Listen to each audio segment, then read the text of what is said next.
অভিষেক বন্দ্যোপাধ্যায়ের বক্তব্য আপনাদের শোনালাম আমরা। আজ যে সমস্ত খবর নজরে থাকবে সেদিকে এবার আমরা নজর দেব। আজ নিঃসন্দেহে জামাই ষষ্ঠীর বাজার এবং জামাই ষষ্ঠীর কি আয়োজন সমস্ত কিছু আপনাদের সকাল থেকে আমরা দেখাচ্ছি। এরই পাশাপাশি একাধিক বিষয় রয়েছে, একাধিক ইস্যু রয়েছে যে কেন্দ্রীয় শিক্ষানীতির বিরুদ্ধে এসএফআই তারা বিক্ষোভ অবস্থান করবে, সেই বিষয়ে খবর দেবো। এর পাশাপাশি আজম খান তিনিও তাকে মুক্তি দেওয়া হয়েছে, ফলত এই বিষয় নিয়েও কি প্রতিক্রিয়া হচ্ছে সে রাজ্যে সে সমস্ত বিষয় জানাবো। তবে এই মুহূর্তে শুভঙ্করের কাছে যাব। শুভঙ্কর, যে বিষয় জানতে চাইব যে কেন্দ্রীয় শিক্ষানীতির প্রতিবাদে এসএফআই তারা অবস্থান বিক্ষোভে বসবেন, তাদের ঠিক কি দাবি? দেখো, কেন্দ্রীয় শিক্ষানীতির বিরুদ্ধে এসএফআই রাজ্যে কর্মসূচি তা কিন্তু রাতভর চলবে এবং তোমায় জানিয়ে রাখি সেখানে শুধুমাত্র এসএফআই এর কর্মী সমর্থকরাই নয়, সেই সঙ্গে সঙ্গে বহু শিক্ষাবিদ উপস্থিত থাকার কথা রয়েছে। মূলত কেন্দ্রীয় শিক্ষানীতির প্রতিবাদে, অর্থাৎ কেন্দ্রীয় শিক্ষানীতিতে যেভাবে এসএফআই বারবার অভিযোগ তুলেছে যে দেশব্যাপী গৈরিকীকরণের প্রচেষ্টা চালাচ্ছে বিজেপি, এবং সেই দিকে তাকিয়ে এই কেন্দ্রীয় শিক্ষানীতি এখানে সাধারণ একেবারে নিম্নবিত্ত বা নিম্ন মধ্যবিত্ত ঘরের ছেলে মেয়েদের জন্য কোনো চিন্তাভাবনা নেই, কোনো দিকদর্শন নেই বলে তারা জানাচ্ছেন। যে শিক্ষানীতি, সেই শিক্ষানীতি আরও জড়তা তৈরি করবে, এই অভিযোগ আগাগোড়া এসএফআই তুলেছে এবং রাস্তাতে আমরা বেশ কয়েকবার এসএফআইকে এই নিয়ে নামতেও দেখেছি, প্রতিবাদে মুখর হতে দেখেছি।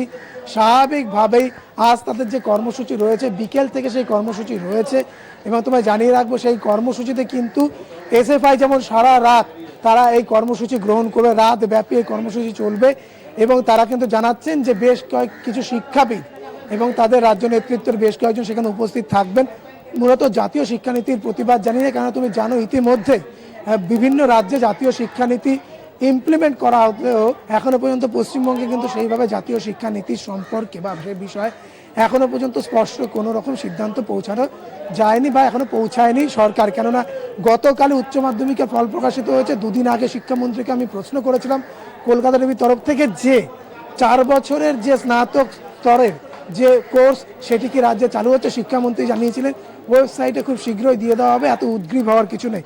অর্থাৎ কোনো না কোনোভাবে দেখা যাচ্ছে যে এই জাতীয় শিক্ষানীতি নিয়ে কিন্তু রাজ্য বেশ কিছুটা হলেও চিন্তাভাবনার জায়গা রেখেছে এবং এসএফআই কিন্তু স্বাভাবিকভাবেই আমরা দেখতে পাচ্ছি যে তারা কিন্তু বিরোধিতায় মুখর হয়েছে এবং এর আগেও যেরকম বিরোধিতা তারা করেছেন, আজও তারা কিন্তু একইভাবে তাদের যে সভা, সেই সভা কিন্তু তারা করবেন এবং বিকেল থেকে রাতভর এবং আগামীকাল সকাল পর্যন্ত কিন্তু এই সভা তাদের চলবে, যেখানে কিন্তু তারা জাতীয় শিক্ষানীতি শুধু নয়, একই সঙ্গে নিয়োগে যেভাবে দুর্নীতি হয়েছে সেই বিষয়টিও কিন্তু তাদের এই সভার মাধ্যমে তুলে ধরা হবে। ঋষিকেশ, একদমই, অনেক শুভঙ্কর, তুমি থাকো আমাদের সঙ্গে। এই বিষয়ে আমরা জানলাম শুভঙ্করের কাছ থেকে যে জাতীয় শিক্ষানীতির প্রতিবাদে অবস্থান করবে এসএফআই। আজ রাতভর সেই বিক্ষোভ চলবে, আগামীকালও চলবে। পাশাপাশি রাজ্যের শিক্ষক নিয়োগ দুর্নীতি মামলা নিয়ে, অর্থাৎ এই যে দুর্নীতি, সে তার প্রতিবাদেও তাদের এই অবস্থান। আরও বেশ কিছু ইস্যু রয়েছে আজকে, সে সমস্ত নিয়ে কথা হবে একটা ছোট্ট বিরতির পর। সঙ্গে থাকবেন। আজ জামাই ষষ্ঠী আর সকাল থেকে কিন্তু তোড়জোড় চলছে শ্বশুর বাড়িতে। জামাইরাও কিন্তু ইতিমধ্যেই কেউ কেউ গতকালই রওনা হয়ে গেছেন, কেউ কেউ রওনা হচ্ছেন। জামাই ষষ্ঠী উপলক্ষে রাজ্য সরকারের দপ্তরগুলিতে হাফ ছুটি দেওয়া হয়েছে। বাজার কেমন জমজমাট জানবো, শুভঙ্কর রয়েছে আমার সঙ্গে। শুভঙ্কর, জামাই ষষ্ঠীর বাজার কেমন জমজমাট দেখতে পাচ্ছ? দেখো ঋষিকেশ, আমি বাঘাযতীন বাজারে রয়েছে এবং তোমায় কিন্তু সকালের ছবিটা দেখালাম যে কিভাবে বাজারে উপচে পড়া ভিড়। জামাইরা শুধু নয়, জামাইরা যেরকম বাজার করছে, অন্যদিকে কিন্তু শাশুড়িরাও এসছেন, তারা বাজার করছেন এখানে এবং জামাইকে পাত পেরে খাওয়ানো, সেই সঙ্গে সঙ্গে যা যা আচার অনুষ্ঠান সেগুলো করা হবে এবং বিভিন্ন ব্যঞ্জনে আজ জামাইকে কিন্তু বলা যেতে পারে যে তাকে খাইয়ে দাইয়ে একেবারে পরিপাটি করে তার সামনে গুছিয়ে দেওয়া।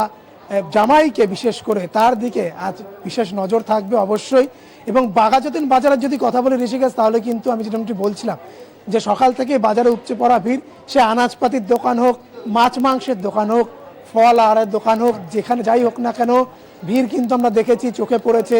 যারা দোকানিরা তারা জানাচ্ছেন যে বাজারে কিন্তু বাজার মূল্য আগের থেকে অনেক কিছুটা বাড়লেও সেভাবে কিন্তু ছাকা তারা খাচ্ছেন না বা দাম সেভাবে বাড়েনি। ফলের দাম, আমের দাম, লিচুর দাম, সেগুলো কিন্তু কিছুটা হলেও নাগালের মধ্যে রয়েছে। অন্যদিকে আম, জাম, কাঁঠাল একই সঙ্গে কিন্তু মাছ মাংস বেশ কিছুটা আয়ত্তের মধ্যে রয়েছে এবং সব মিলিয়ে আজ কিন্তু বাঘাযতীন বাজারে বাড়তি পাওনা ভূতের রাজা নিজে এসেছিলেন এবং তিনি এসে বাজারে বিভিন্ন জিনিসপত্র কেনাকাটা করেছেন। তিনি বিভিন্ন ব্যঞ্জন রান্না করবেন জামাইদের জন্য এবং একটি রেস্টুরেন্ট বা বলা যেতে পারে একটি খাবারের যে সম্ভার সাজানো একটি রেস্টুরেন্ট তাদের তরফ থেকে কিন্তু এই উদ্যোগ গ্রহণ করা হয়েছে। সব মিলিয়ে জামাই ষষ্ঠীর বাজার কিন্তু একেবারেই জমজমাট। বাঘাযতীন বাজারে এক কথা বলা যেতেই পারে ঋষিকেশ। একদমই শুভঙ্কর একটা কথা বলছিল যে আম জাম লিচু কাঁঠালের সম্ভার সাজিয়ে বসেছেন ফল বিক্রেতারা, আর এই আম হচ্ছে জামাইষষ্ঠীর অন্যতম একটা অংশ। আমকে বাদ দিয়ে জামাইষষ্ঠী হতেই পারে না। তবে আম মিষ্টিও কিন্তু পাওয়া যাচ্ছে এবার, এবং সেই মিষ্টি পাওয়া যাচ্ছে হুগলির রিষড়াতে। কথা বলবো সৌমেনের সঙ্গে। সৌমেন, কি উদ্যোগ নেওয়া হয়েছে এই ব্যাপারে?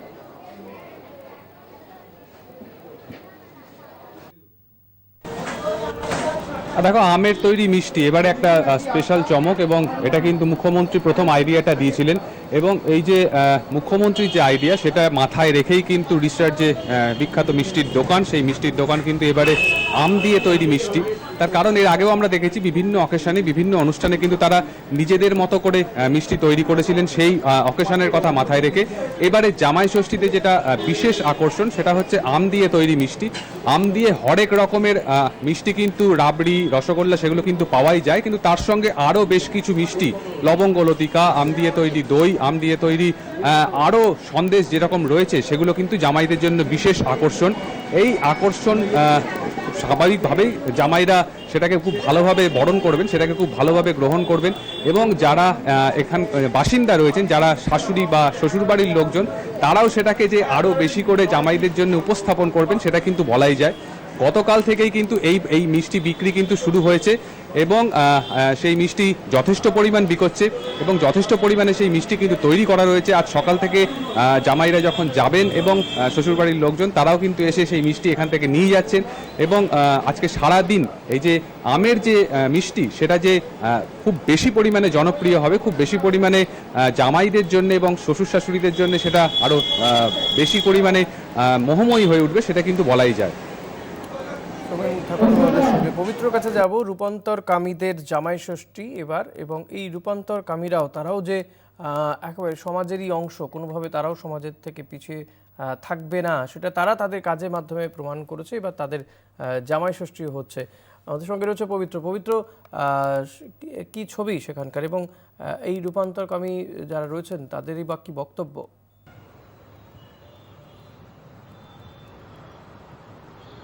দেখো ঋষি, তোমাকে বলে রাখি যে জামাই ষষ্ঠী সাধারণত আমরা সবসময় জানি বা জেনে আসছি যে বিয়ের পরে মেয়েরা তার স্বামীর সঙ্গে তার বাবার বাড়ি যায়, গিয়ে জামাই ষষ্ঠী করে।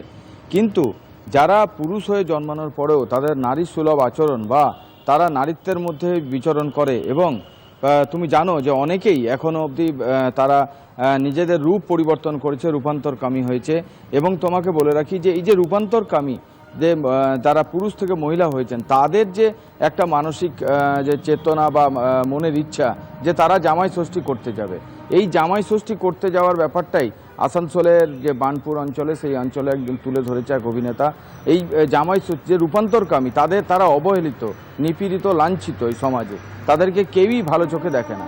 এবং এই যে তার যে সঠিক বার্তা যে মানুষ যেন যারা রূপান্তরকামী, যারা মহিলা হিসাবে অন্য পুরুষকে বিয়ে করছে বা বিয়ে করতে চাইছে, তাদের যেন সমাজে স্বীকৃতি দেয়। পাশাপাশি এই যে রূপান্তরকামী তাদের সবচেয়ে বড় যে তাদের বাবা মা, তারা বাবা মা থেকে লাঞ্ছিত হচ্ছে সেটাও যেন না হয়, এই বার্তা রূপান্তরকামী হিসাবে দিচ্ছেন সুমন চৌধুরী।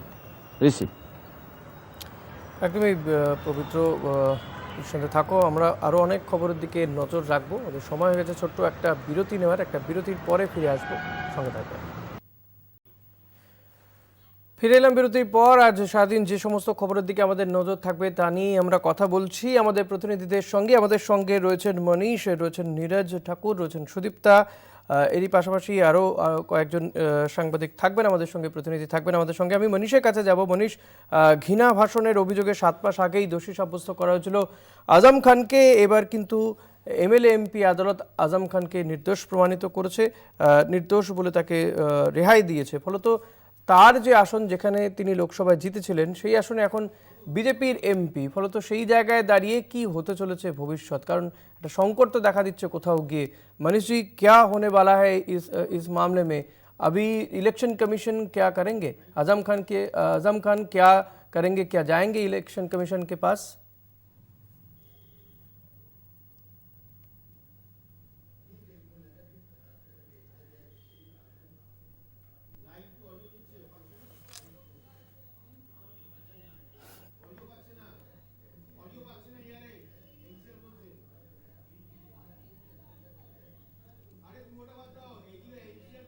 साथ उनको जो उनके ऊपर जो जुर्माना था तो उसको भी माफ कर दिया गया, उसकी वापसी के भी निर्देश कोर्ट के द्वारा दे दिए गए हैं। तो कहा जा सकता है जिस प्रकार से जो है आजम खान के ऊपर जो है भड़काऊ भाषण को लेकर के ये सजा सुनाई गई थी, उसके बाद अब सवाल जरूर उठने लगे।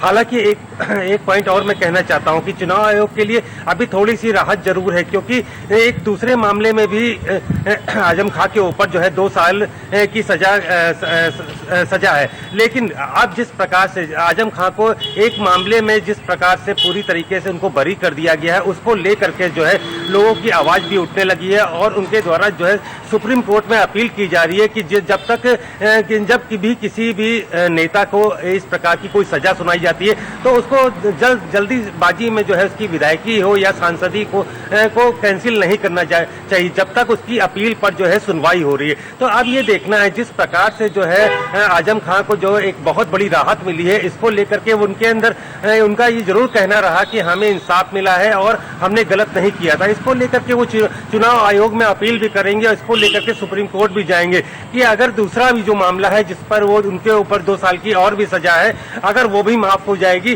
तो उनकी विधायकी को चुनाव आयोग कैसे बहाल करेगा, क्योंकि उनकी सीट पर जो है दूसरे को विधायक नियुक्त किया जा चुका है। जिस प्रकार से उनकी जब सीट खाली हुई तो वहां पर उपचुनाव करा करके वो उनकी सीट पर जो है बीजेपी के विधायक काबिज हो चुके हैं। तो कहा जा सकता है जिस प्रकार से जो एक रूल और नियम बने हुए हैं कि किसी भी नेता को जो है 2 साल से ऊपर की सजा होगी तो उसकी विधायकी या सांसदी को तुरंत कैंसिल कर दिया जाएगा। लेकिन जब अपील करता है, अपील में जो आने वाली बड़ी अदालत है अगर उस नेता को जो है बरी कर देगा तो उसके बाद जो है अगर उसकी सीट पर उपचुनाव हो चुका है तो उसके बाद वो कैसे काबिज हो पाएगा। तो ये एक बहुत बड़ा सवाल है। इसको लेकर के जो आजम खान के जो वकील हैं उसको लेकर के उनके द्वारा जो है सुप्रीम कोर्ट अपील की जाएगी और जिस प्रकार से ये नियम जो बने हुए हैं, अधिनियम बना हुआ है, तो इसमें कुछ ना कुछ प्रस्ताव को चेंज किया जाएगा। उनके द्वारा ये जरूर कहा जाएगा सुप्रीम कोर्ट में अपील करने के दौरान कि जो सजा आपका जो नेता है उनकी जब तक अपील को विधानसभा की एमएलए थे आजम खान, अभी तो उधर बीजेपी का एमएलए हो गया, अभी रामपुर का लोग क्या बता रहे हैं? जी बिल्कुल, अभी अगर देखा जाए तो आजम खान को राहत मिलने के बाद जो है खुशी की लहर उनके क्षेत्र में जरूर है। आजम खान के ने जो बयान मीडिया के सामने दिया उनका भी ये कहना रहा कि हमें इंसाफ मिला है। जिस प्रकार से जो है भारतीय जनता पार्टी के द्वारा जो है उनको फंसाया गया और उनकी विधायकी और जिस प्रकार से उनके परिवार को पूरा परेशान किया जा रहा है, तो उन्होंने इंसाफ की बात की है। जिस प्रकार से जो है कोर्ट के द्वारा उनको राहत मिली है। हालांकि जिस प्रकार से जिस क्षेत्र के वो विधायक थे जहां से उनकी विधायकी कैंसिल हुई थी, तो वहां के लोगों का ये कहना है कि जिस प्रकार से पूरे मामले को देखा जाए तो हालांकि वहां पर जो है कोर्ट में जो कह सकते हैं कि अभी उनके ऊपर 2 साल की सजा और भी है दूसरे मामले को लेकर के, लेकिन उनको इंसाफ मिलने की एक उम्मीद है। उनका ये मानना है कि इस पर फिर एक इंसाफ मिलेगा और वहां से जब कोर्ट के एमपी एमएलए कोर्ट के द्वारा राहत मिलेगी तो चुनाव आयोग और सरकार को एक बार सोचना पड़ेगा कि जिस प्रकार से ये नियम है और नियम के अंतर्गत अगर राहत मिलती है तो उनकी विधायकी को कैसे बहाल किया जाएगा। जी मनीष जी आप रहिए, बने रहिए हमारे साथ। আমাদের সঙ্গে রয়েছেন মনীষ তিওয়ারির পাশাপাশি রয়েছেন সুদীপ্তা রয়েছে, নীরজ ঠাকুর রয়েছে এবং মনাবীর বংশী রয়েছে। দিনের অন্যান্য আরও কোন কোন খবরের দিকে আমাদের নজর থাকবে আমরা ফিরে আসবো একটা ছোট্ট বিরতির পর, সঙ্গে থাকবেন। ফিরে এলাম বিরতির পর। আজ নজরে যে সমস্ত খবরগুলো থাকবে সেইগুলো নিয়ে আমরা চর্চা করছি। আমাদের প্রতিনিধিরা রয়েছেন আমার সঙ্গে, নীরজ ঠাকুর রয়েছে দিল্লি থেকে। नीरज जी, जो नया संसद भवन है उसके इनॉग्रेशन लेके जो पॉलिटिक्स अभी चालू हुआ है कि संडे वो उद्घाटन होगी, अभी तो अपोजिशन लीडर जो है सभी लोग बता दिया कि वो लोग नहीं रहेंगे, क्या होने वाला है, और जो बीजेपी है, बीजेपी का क्या राय है इसके बारे में? जी देखिए, बिल्कुल संसद, मैं ठीक संसद के सामने खड़ा हूँ। मेरे पीछे नई संसद की बिल्डिंग आप देख सकते हैं, और ये बिल्डिंग जो है वो 28 तारीख को उसका उद्घाटन होना है। लेकिन उससे पहले ही जो राजनीति इस पर चल रही है वो काफ़ी हलचल उससे मची हुई है। 20 पार्टियां, कल तक 19 विपक्षी पार्टियां थी जो इसका विरोध कर रही थी, इसके जो ओपनिंग सेरेमनी है उसमें नहीं जाने के लिए। उसमें एक और जुड़ गई थी, और वो है अब टीडीपी भी इसमें जुड़ गई है, जिन्होंने कहा है कि हम उसमें नहीं जा रहे हैं। लेकिन बाकी कुछ दल जो हैं, जो कुछ बीजेपी के सहयोगी हैं और नवीन पटनायक हैं, ये दल जो हैं वो इस प्रोग्राम में जा रहे हैं, ओपनिंग में जा रहे हैं। लेकिन एक बड़ा अपोजिशन है, बड़ा हिस्सा जो है वो इसका बायकॉट कर रहा है, इस पूरे फंक्शन का। और कारण सीधा सीधा बताया जा रहा है कि संसद के दोनों सदनों का, संसद का जो हेड होता है वो सीधे सीधे राष्ट्रपति के अधीन आता है, और राष्ट्रपति को इसका उद्घाटन करना चाहिए था, क्योंकि वो हमारे देश के संवैधानिक प्रमुख हैं, उनको इसका हक बनता था। लेकिन प्रधानमंत्री जो है वो अपने सिर्फ फोटो अपॉर्चुनिटी के लिए, अपना नाम पट्टिका लगाने के लिए इसका उद्घाटन कर रहे हैं। और जो महिला प्रधानमंत्री के साथ साथ एक दलित प्रधानमंत्री है, उनका भी, आदिवासी प्रधानमंत्री हैं, उनका भी जो है वो अपमान हो रहा है। तो ये आरोप लगा रही हैं। दूसरी तरफ सरकार ने कहा है कि हमने सभी विपक्षी दलों को इन्वाइट भेजा है। प्रधानमंत्री, क्योंकि जो पूरे देश के मुखिया हैं, हमारे पॉलिटिकल उसमें प्रधानमंत्री हमारी सरकार के मुखिया हैं, और जाहिर है वो एक तरह से लोकसभा में भी तमाम जो जितने एमपीज़ हैं उनके मुखिया होते हैं, और इसी वजह से उनको यह हक बनता है। और जिसको आना है वो आए, ये उनके विवेक के ऊपर है, ये सीधे सीधे कहा था। लेकिन ये बहुत ही दुर्भाग्यपूर्ण है कि विपक्ष इस इतने बड़े फंक्शन का जो है वो विरोध कर रहा है। लेकिन राजनीति चल रही है, कई तरह का बयान अब इस मामले में आ रहे हैं, और विपक्ष इस मामले में फिलहाल क्योंकि फैसला ले चुका है। एक स्टेटमेंट, जॉइंट स्टेटमेंट भी विपक्ष की तरफ से आई थी, जिसमें तमाम कारण गिनाए गए थे कि वो क्यों इसका विरोध कर रहे हैं, क्यों इसका उद्घाटन जो है राष्ट्रपति को करना चाहिए, और किस तरह से सरकार जो है वो लोकतंत्र की हत्या कर रही है। ये तमाम मुद्दों को वो लगातार उठा रही है। और दूसरी तरफ सरकार ने साफ कर दिया है कि प्रधानमंत्री देश के मुखिया हैं, और प्रधानमंत्री सरकार के मुखिया हैं, लिहाजा उनको ये हक है कि वो इसका उद्घाटन करें।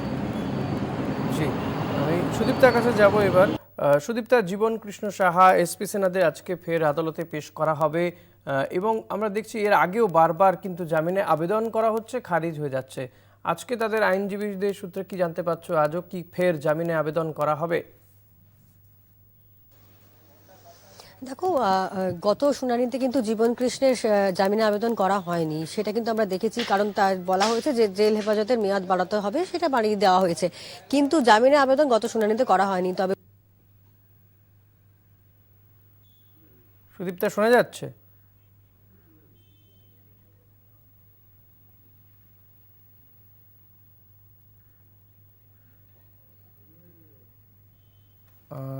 যান্ত্রিক ত্রুটির কারণে সুদীপ্তা কথা বোঝা যাচ্ছে না। আমি মনার কাছে যাব।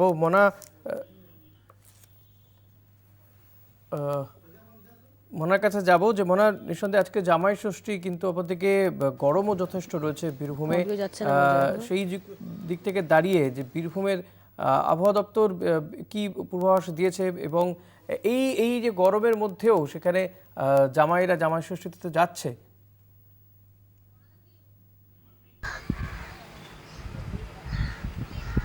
একেবারেই তাই ঋষিকেশ, তুমি জানো যে আজকে অত্যন্ত গুরুত্বপূর্ণ একটি দিন। তার কারণ তুমি জানো যে আজকে জামাই ষষ্ঠী, অবশ্যই জামাইদের কাছে একটি স্পেশাল ডে।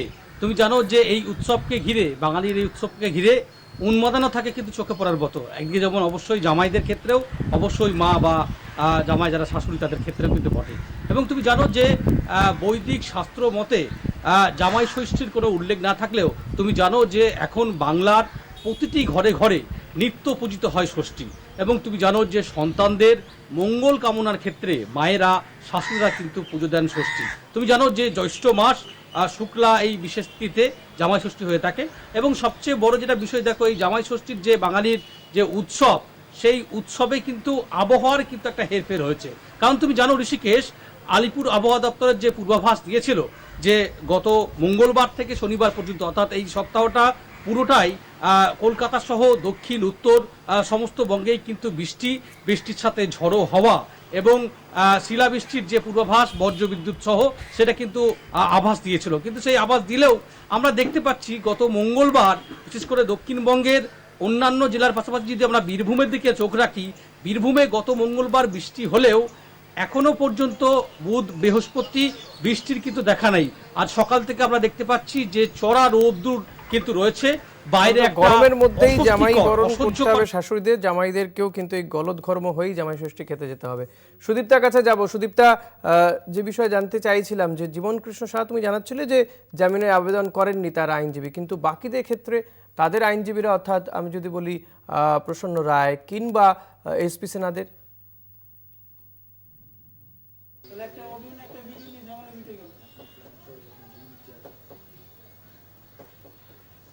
দেখো, সকলেরই গত শুনানিতে জামিন আবেদন করা হয়েছিল, কিন্তু প্রত্যেকেরই জামিনের আবেদনের বিরোধিতা করে সিবিআই এবং তারপরে কিন্তু তাদের আবেদন বাতিল হয়ে যায় এবং আবারও তাদের জেল হেফাজতের মেয়াদ বাড়িয়ে দেওয়া হয়। অর্থাৎ বাকিদের এসপি সিনহা, সুবীরেশ, খালিদ, সাহিদ ইমাম, খালিদ ইমাম, এদের প্রত্যেকেরই কিন্তু জামিন আবেদন করা হয়েছিল, কিন্তু প্রত্যেকের আবেদন বাতিল করে দেওয়া হয়েছিল। জীবন কৃষ্ণ জামিন আবেদন করা হয়নি, তাকে এবার কি করা হবে কিনা সেটা অবশ্য দেখবার বিষয়। যদিও গ্রীষ্মকালীন অবসর বেঞ্চ চলছে, সেখানে কিন্তু আদপেও জামিনের আবেদন শোনা হবে কিনা সেটাও একটা গুরুত্বপূর্ণ বিষয়। কারণ এইটা এখনো পর্যন্ত যেটা আমরা জানি, আলিপুর জাজেস কোর্টে এই কেসগুলো ওঠে, আজকে কিন্তু জাজেস কোর্টে উঠছে না, পুলিশ কোর্টে উঠছে এবং এখানে যেহেতু ডিফারেন্ট কোর্ট, ডিফারেন্ট এজলাস, তাই নতুন করে তাদেরকে বলতে হবে শুনানি করাবার জন্য। তাই আজকে আবেদন করা হবে কিনা সেটাও একটা গুরুত্বপূর্ণ বিষয়। হয়তো ছুটির পর আবার যখন কোর্ট খুলবে তখন হয়তো জামিন আবেদন করা হবে। এখন গ্রীষ্মকালীন অবকাশ বা ছুটি চলছে কোর্ট আদালত চত্বরে, সেই জন্য কিন্তু মনে হচ্ছে যে আজকে হয়তো জামিনের আবেদন নাও করা হতে পারে, একটা ডেট বা তারিখ দেওয়া হবে পরবর্তী শুনানির জন্য, এমনটাই কিন্তু মনে করা হচ্ছে। বেশ, অনেক ধন্যবাদ সুদীপ্তা, নীরজ এবং মনা, পাশাপাশি মনীষ ছিলেন আমাদের সঙ্গে, ছিলেন হুগলির থেকে সৌমেন, পবিত্র, শুভঙ্করও ছিলেন। প্রত্যেককেই অনেক ধন্যবাদ। আমরা আজ গোটা দিন যে সমস্ত খবরের দিকে নজর রাখবো এক ঝলকে প্রতিনিধিদের কাছ থেকেও জেনে নিলাম। অন্যান্য খবর নিয়ে ফিরছি, দেখতে থাকুন কলকাতা টিভি।